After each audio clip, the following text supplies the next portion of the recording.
Le Grand Matin Sud Radio, 7h-9h, Jean-Jacques Bourdin. Guy Carlier, bonjour. Bonjour à tous. Bonjour Jean-Jacques, bonjour Arlette. Vous nous avez rejoint pour nous dire ce que vous avez retenu de la semaine. Vous avez vécu une semaine exaltante, mon cher Guy. Oui. Alors, faites-nous partager votre exaltation. Oui, c'est vrai. On est impatients. Nous avons vécu cette semaine des journées exaltantes, passionnantes, des journées où la France tout entière semble vibrer à l'unisson dans la joie, la ferveur populaire et l'espérance collective. Non, Arlette, je ne parle pas du congrès du Parti Socialiste, mais c'est vrai qu'on peut s'y tromper tant l'élection du nouveau secrétaire général passionne les Français. Et à quel point la présidence du parti nous a mis en présence des géants, des porteurs d'utopie flamboyante. Tiens, rien qu'en citant le nom des candidats, on a des frissons. Écoutez, Olivier Faure et Nicolas Mayer-Rossignol. Alors, vous les sentez, les lendemains qui chantent? Bon, c'est Olivier Faure qui a gagné. Et là, on sait d'ores et déjà que le Parti Socialiste est de retour. Avec Olivier Faure, on pense Jaurès, on pense Internationale ouvrière, on pense grande grève de 47, on pense à Jules Guesde proclamant ce matin « Je vous apporte des espérances ». Jules Guesde, dont François Hollande fut le digne successeur, puisqu'il s'écria « Ce matin, je vous apporte des croissants » quand il sonna à l'interphone de Julie Gaillet, boudinée dans son costume trop petit, coiffé d'un casque Daft Punk. Non, vous avez compris évidemment que ce n'est pas le congrès du PS qui m'a fait battre le cœur cette semaine. Il n'a fait battre le cœur de personne. Même le cœur du Parti Socialiste lui-même ne bat plus.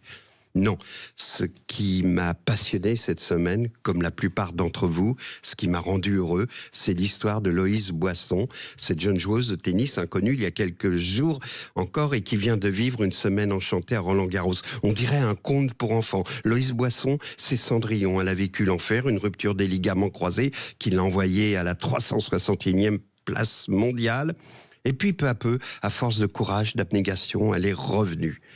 Mais à la blessure physique a succédé une terrible blessure morale lorsqu'il y a 2 mois, dans un tournoi à Rouen, lors d'un changement de côté, elle a entendu son adversaire demander au juge arbitre, en faisant une grimace, « Est-ce qu'on pourrait lui donner un déodorant à celle-là » Cendrillon, vous dis-je. Mais elle est allée au bal de Roland-Garros et elle fut la reine du bal cette semaine. Et la France est prise de passion pour cette jeune fille franche, qui est arrivée sans posséder les codes du tennis de haut niveau. Mais les marchands du temple ont vite fait de lui apprendre les codes. Et hier, pour son dernier match, on a vu apparaître sur son polo les logos d'une sponsor comme une espèce d'éruption de boutons d'une maladie de croissance. Et puis, une Américaine au nom de pâtisserie de sortie d'école, Coco Gauff, lui a dit « Cinderella, c'est l'heure de rentrer chez toi maintenant ». Alors, Loïs Boisson a quitté le cours très vite pour pas déranger le protocole qui installait un micro sur le cours afin que la pâtisserie US vienne dire à quel point elle aimait Roland-Garros. Non sans avoir au préalable été fouillée dans son sac de sport pour y prendre une énorme montre de grande marque qu'un sponsor lui a offert contre la promesse qu'elle la porterait au micro au poignet qui tient le micro, dans lequel elle rendrait hommage au public, à l'organisation du tournoi et au talent de son adversaire. C'était comme si la montre de Coco Gauff nous disait « C'est l'heure de vous réveiller ». Loïs Boisson n'était qu'un rêve. Alors ce matin, pour rêver, il nous reste le Parti Socialiste. Il y a des matins où on resterait bien couché. C'est excellent. C'est excellent, mais c'est vrai que cette image, elle est allée chercher sa montre.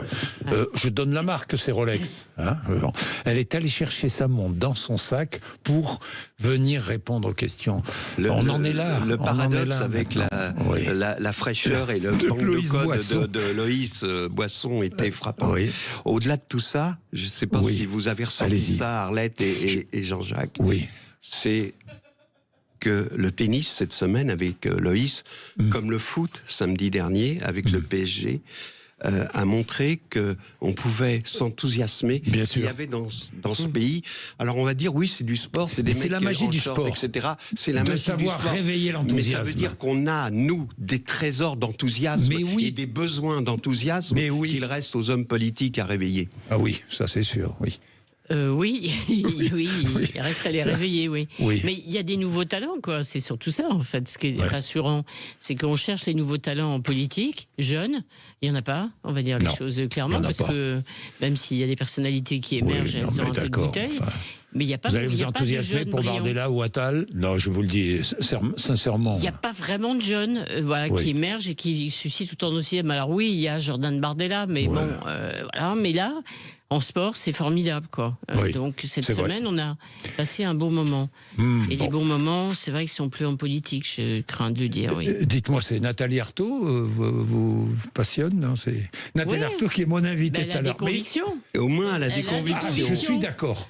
Eh bien, Voilà, je des suis d'accord. convictions. C'est ça qui est intéressant. Elle a des C'est qu'au moins, elle a convictions. des convictions Elle a des et elle convictions. s'y tient.